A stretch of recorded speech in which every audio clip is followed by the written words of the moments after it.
पूछो जरा उन दिलों से, नशे के कारण जिसके घर टूटे हों, परिवार उजड़ा हो, समाज में तरह तरह की लड़ाई झगड़ा बनी हो, कि इस नशे के कारण लोग त्रस्त आ चुके हों। परंतु हमारे जबलपुर शहर में एक ऐसा भी नशा मुक्ति निवारण केंद्र है जहां पर 100% लोग ठीक होकर यहां से जाते हैं और समाज की मुख्य धारा से जाकर जुड़ते हैं। बेशक उनके परिवार वालों को एक लंबे अंतराल के बाद में इतनी खुशी होती है कि बिगड़ा हुआ लाल या भाई जिसका घर आ जाता है सुधर कर, उसको कितनी खुशी होती है, यह तो उनके दिलों से ही पूछा जा सकता है।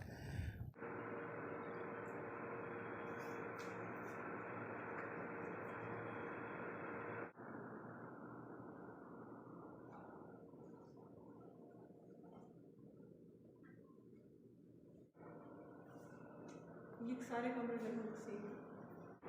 नशे की जंजीरों से मुक्त कराने वाली एवं निवारण नशा मुक्ति एवं पुनर्वास केंद्र की सहायिका श्री मीरा जी आज हमारे साथ में हैं।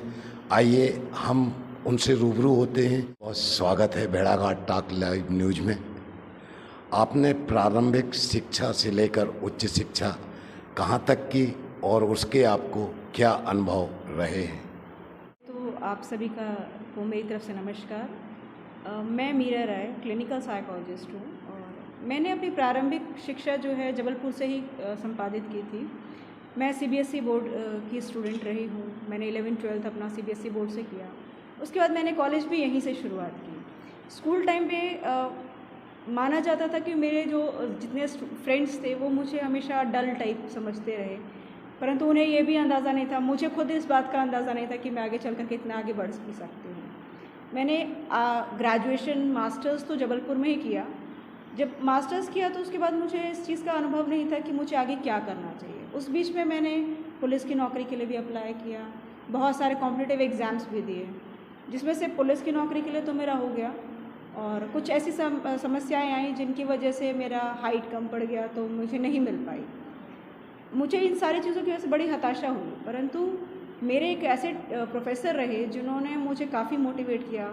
उन्होंने मुझे बताया कि साइकोलॉजी में बहुत सारे स्कोप है, ऐसा है नहीं कि यही लाइफ ख़त्म हो जाती है, आगे और बढ़ सकते हैं। तो उन्होंने मुझे बाहर जाकर के पढ़ाई करने के लिए थोड़ा सा प्रेरित किया। जब उन्होंने मुझे बाहर भेजा तो मैं उस समय हमारे घर की परिस्थिति उतनी ज़्यादा अच्छी नहीं थी। मेरी सिस्टर की शादी हुई थी और घर में पैसों की किल्लत थी, परंतु मेरे पिताजी ने उस समय लोन लेकर के मुझे पढ़ाया और मुझे बाहर पढ़ाई करने के लिए बाहर भेजा। जब मैं बाहर से पढ़ाई करके आई तो मैंने एमफिल कोर्स किया था। उस टाइम पे एमफिल क्लिनिकल साइकोलॉजी था मेरा और वो सबसे महंगी पढ़ाई थी हमारे घर की। सबसे पहली लड़की मैं थी जिसने सबसे महंगी पढ़ाई की। डॉक्टर का एक प्रोफेशनल जो है वो बहुत कठिन होता है, बहुत कठिन डगर है, बहुत परिश्रम करना पड़ता है, बहुत धैर्य और बहुत पढ़ाई करना पड़ती है, तब यह मंजिल मिल पाती है। आपने बेशक बहुत मेहनत की है, इसमें आप सफल भी हुई हैं। इससे आप कितनी संतुष्ट हैं और समाज को आने वाले समय में आप इस विधा से क्या मदद करना चाहेंगे? आप सब जानते हैं कि डॉक्टर की पढ़ाई करना इतना आसान नहीं होता है, बहुत सारी दिक्कतें आती हैं। बट इस फील्ड में आने के बाद मुझे काफ़ी हद तक बहुत ज़्यादा ही सफलता मिली है। जितनी उम्मीद की थी उससे ज़्यादा ही मिली है। मैंने अब तक लगभग काफ़ी मरीज़ों को देखा है, 1000-2000 से भी ज़्यादा मरीज़ मैंने देखे हैं और उन सब में से मैं ये कह सकती हूँ कि 90-95% लोगों में काफ़ी हद तक सुधार भी आया है। मैं निवारण नशा मुक्ति केंद्र में अपनी सेवाएं प्रदान करती हूँ, जो कि अभिवंदन एनजीओ से रिलेटेड है। ये एक तरीके का एनजीओ है अभिवंदन, जिसमें निवारण नशा मुक्ति और पुनर्वास केंद्र को जोड़ा गया है, जिसमें हर प्रकार के नशे से संबंधित किसी भी प्रकार का कोई मानसिक रोग है उन सभी प्रकार के रोगियों का इलाज किया जाता है। इसके अलावा मेरा खुद का एक ओन क्लिनिक है, अभिलक्ष माइंड क्लिनिक है, जिसमें हर प्रकार के मरीज़ों को मैं देखती हूँ। वहाँ पे मेरे पास विभिन्न प्रकार के मानसिक रोगी आते हैं। कुछ मीरा जी, हर अच्छे कार्य और बड़े कार्यों में विरोध का सामना करना पड़ता है। लोग तरह तरह से उन्नति को देखकर परेशान होते हैं, बाधक बनते हैं, फिर भी आपने इन चीज़ों को दरकिनार करते हुए अपनी मुहिम जारी रखी और उसमें आपने सफलता भी पाई होगी।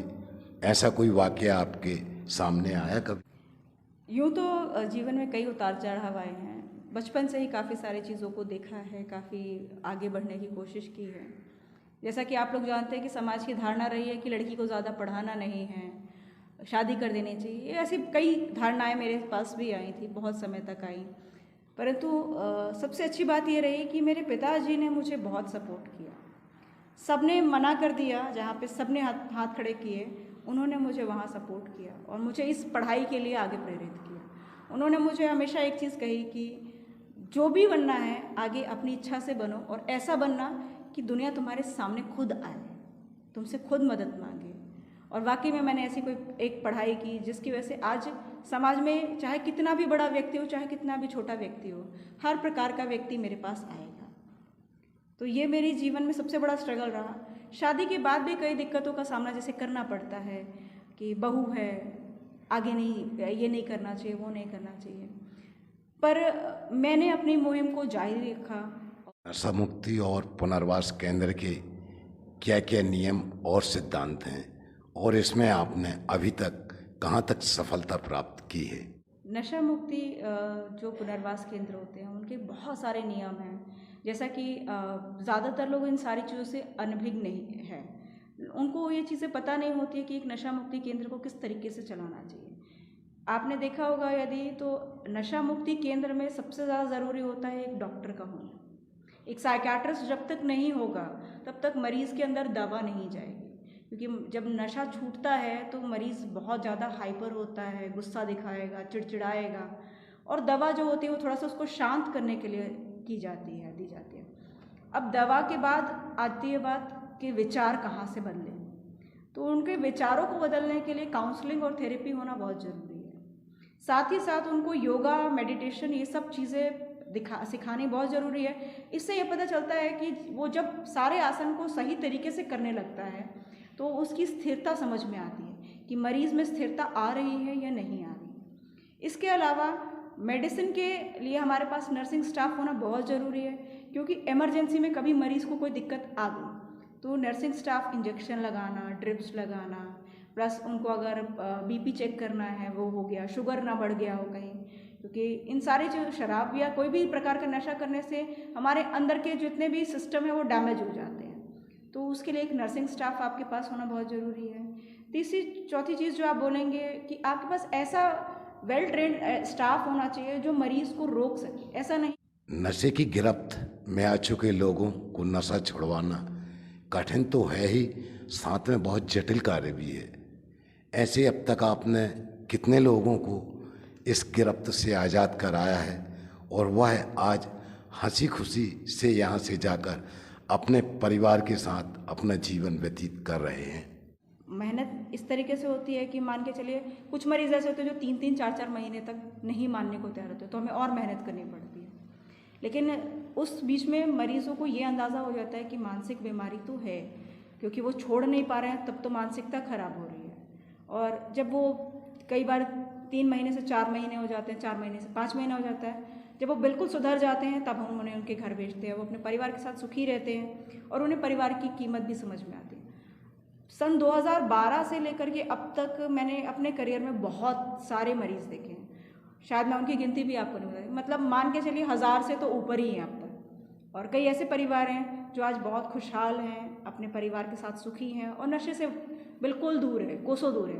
वो कई बार मुझे मैसेज करते हैं, कई बार फेसबुक पे भी बात करते हैं, कई बार खुद से कॉल करके बात करते हैं और बताते हैं कि मैडम अभी ये परिस्थिति है, हमारे परिवार में ये खुशियाँ आ रही हैं, हम इस तरीके से रह रहे हैं। हर चीज़ की वो अपनी खबर खोज हमें देते रहते हैं। हर एक संस्था को चलाने में एक कुशल टीम की आवश्यकता होती है। आपके पास भी टीम है और वह निरंतर क्षेत्र में जाकर अपनी क्या सेवाएं दे रही हैं? जैसा कि किसी भी नशा मुक्ति केंद्र के को संचालित करने के लिए बढ़िया टीम की ज़रूरत होती है। हमारे पास इन सारी टीम के हर सदस्य हैं, जैसे साइकियाट्रिस्ट है, मैं खुद क्लिनिकल साइकोलॉजिस्ट हूँ, हमारे पास सोशल वर्कर भी हैं, हमारे डायरेक्टर साहब भी हैं, डायरेक्टर मिस्टर राहुल राय जी हैं, और यहाँ पे बहुत सारे कर्मचारी भी हैं नर्सिंग स्टाफ भी है। जिस तरीके से ज़रूरत होती है उस तरीके के हमारे सारे यहाँ पे स्टाफ उपस्थित रहते हैं, 24 घंटे उपस्थित रहते हैं। कई बार ऐसा होता है कि मरीज़ के घर वाले बोलते हैं कि वो नहीं ला सकते, तो हम यहाँ से अपनी टीम भी भेज करके उन्हें वहाँ से उठा करके ले करके भी आते हैं, ताकि परिवार को ज़्यादा दिक्कतें ना उठानी पड़े। और मरीज़ जब यहाँ एक बार आ जाता है तो धीरे धीरे उसमें सुधार भी आना चालू हो जाता है और परिवार अपना पाता है। हमारी टीम अपने तरफ से पूर्ण रूप से अपने चीज़ों को संचालित करने में लगी हुई है। मीरा जी, आप एक गृहिणी भी हैं, माँ का भी दायित्व है, परिवार भी है, साथ में नशा मुक्ति निवारण केंद्र में भी आपकी सहभागिता रहती है, अन्य जगह आना जाना भी पड़ता है, साथ ही साथ आपका क्लिनिक भी है। इतनी भागदौड़ होने के बावजूद भी आपके चेहरे पर खुशी, ताजगी और एक आत्मविश्वास झलकता है। यह ऊर्जा और आत्मबल आपको कहाँ से मिलता है? वैसे तो इतने सारे दायित्व निभाना बहुत ज़्यादा दिक्कत होती है। कई बार मुश्किलों का सामना भी करना पड़ता है। कई बार ऐसी परिस्थितियों की हमारी खुद भी तबीयत कई बार ठीक नहीं रहती। परंतु आत्मविश्वास की जब बात करते हैं तो मुझे सबसे मेरे आत्मविश्वास को बल मिलता है जब मैं अपने घर पहुंचती हूं, तो मेरा बच्चा है जो बहुत छोटा है, पर वो मुझे देख करके बड़े अच्छे से मुझे गले लगा लेता है, तो सारी थकान पहले वहीं से दूर हो जाती है। कई बार घर गृहस्थी के काम करने में भी थकान हो जाती है, तो सबसे बड़ी सहभागिता जो मैं बोलूँगी जिसका पूर्ण श्रेय जाता है वो मेरे पति को जाता है, वो मेरे हस्बैंड। ऐसे कुछ हमारे मरीज़ भी हैं जब हमें लगता है कि हमारी ऊर्जा कम हो रही है और मरीज़ हमारे पास रोते हुए कई बार अपनी तकलीफ़ों को बताते हैं, तो जब हम उनकी समस्याओं का समाधान कर देते हैं, निवारण कर देते हैं, उसके बाद जब वो मरीज़ यहाँ से हंसते हुए जाते हैं, मुस्कुराते हुए जाते हैं, उनकी ज़िंदगी अच्छी सुचारू रूप से चलने लगती है, जब उनके चेहरे पे मुस्कुराहट आती है तो वो हमारी ऊर्जा का सबसे बड़ा स्रोत होता है। हमारी ऊर्जा उनकी खुशियों को देख करके, उनके चेहरे की मुस्कुराहट को देख करके और ज़्यादा बढ़ जाती है और हमें आगे और ज़्यादा मेहनत करने के लिए प्रेरित करती है। हमारी ऊर्जा का सबसे बड़ा रहस्य यही है। जबलपुर शहर से थोड़ा हटके यह आपने नशा मुक्ति केंद्र बनाया है, इसका क्या कारण है?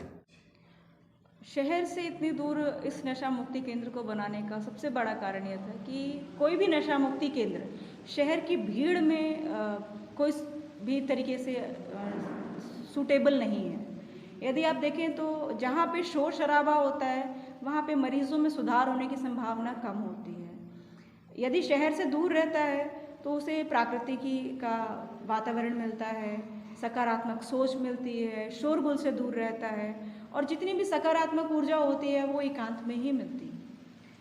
और शहर से दूर रहने का कारण ये भी है कि अगर व्यक्ति शांति के लिए सोचे कि अपनी ज़िंदगी में कुछ अच्छा प्रयास करना चाहे, आगे बढ़ना चाहे, शोर शराबे में तो व्यक्ति कभी भी मानसिक तौर से शांत बैठ ही नहीं सकता। और दूर रहेगा तो जाहिर सी बात है प्रकृति से जुड़ेगा, सकारात्मक सोच आएगी। जैसे कि धन्यवाद आपका जो आप हमारे दर्शकों से रूबरू हुई और आपने अपने विचार सामने रखे। भेड़ाघाट टॉक लाइव न्यूज़ के माध्यम से आपका समाज एवं लोगों को क्या संदेश है? सबसे पहले तो भेड़ाघाट टॉक लाइव न्यूज़ को आप की टीम को मेरी तरफ से बहुत बहुत धन्यवाद कि आप लोगों ने मेरे विचारों को समाज के सामने व्यक्त करने के लिए मेरे से संपर्क किया। सबसे पहली चीज़ मैं सिर्फ समाज को यही संदेश देना चाहूँगी कि हम जिस चीज़ के लिए काम करते हैं, यदि आपके घर परिवार में, आस पड़ोस में, रिश्तेदारों में किसी को भी किसी भी प्रकार से नशे संबंधी या किसी भी प्रकार का कोई मानसिक रोग है जिससे आप बहुत ग्रसित हैं, आपका परिवार बहुत सफ़र कर रहा है, तो आप हम तक संपर्क करें। हमारे नंबर आपको दिखाई दे रहे होंगे और जिस तरीके भी आपको समस्या है आप आकर के हमसे मिलिए, आप यहाँ पे अपने मरीज़ को रखिए। हमारी पूरी कोशिश रहेगी कि हमारे टीम जो है इतनी मेहनत करे कि आपका मरीज़ में बिल्कुल सुधार आ जाए।